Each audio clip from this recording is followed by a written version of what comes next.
Mutant Chronicles, Fiction, The Apostle Insanity Trilogy. Volume 1, in Lunacy, by William F. Wu.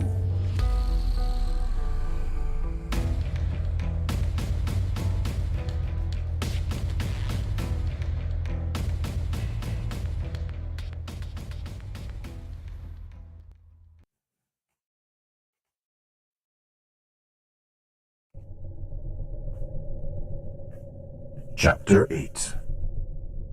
Lane followed Fay and Klaus through the dingy streets to a tube link station. They stood jammed in the train with the usual crowd, not speaking. Lane felt this was just as well. He had always found Fay oddly attractive, despite her being a cyborg. But they had never been romantic.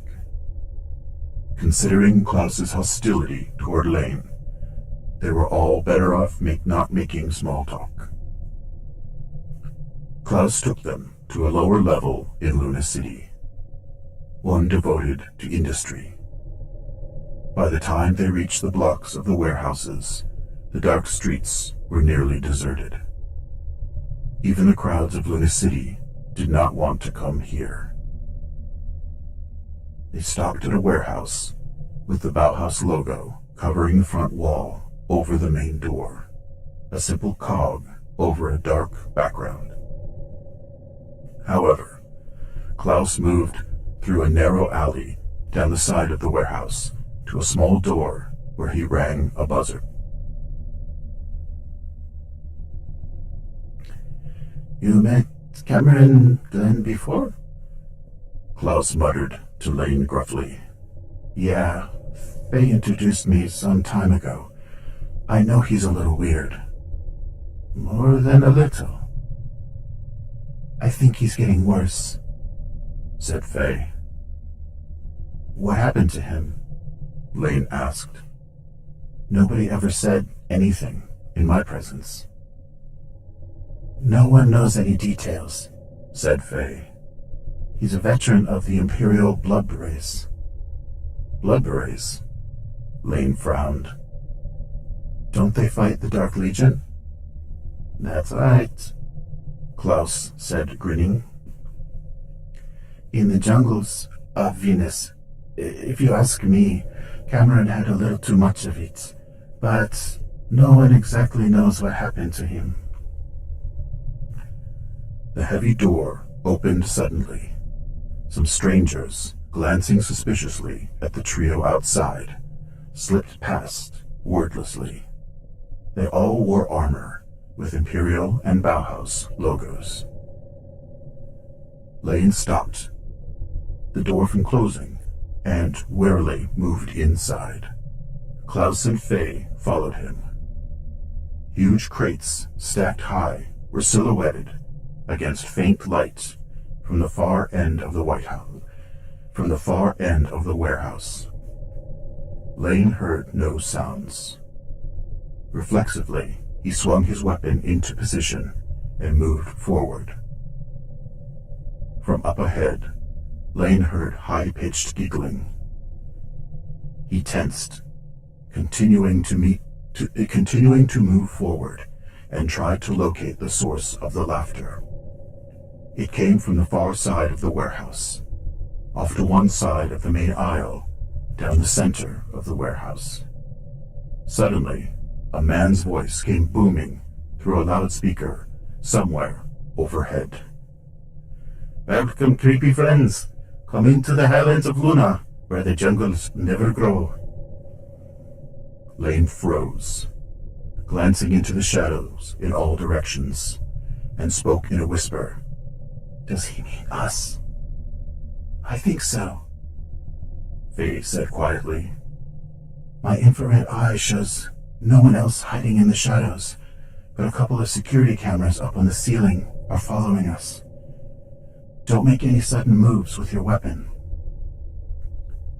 Lane decided to let his Car 24 swing down on the shoulder strap. He started forward again. "Hello?"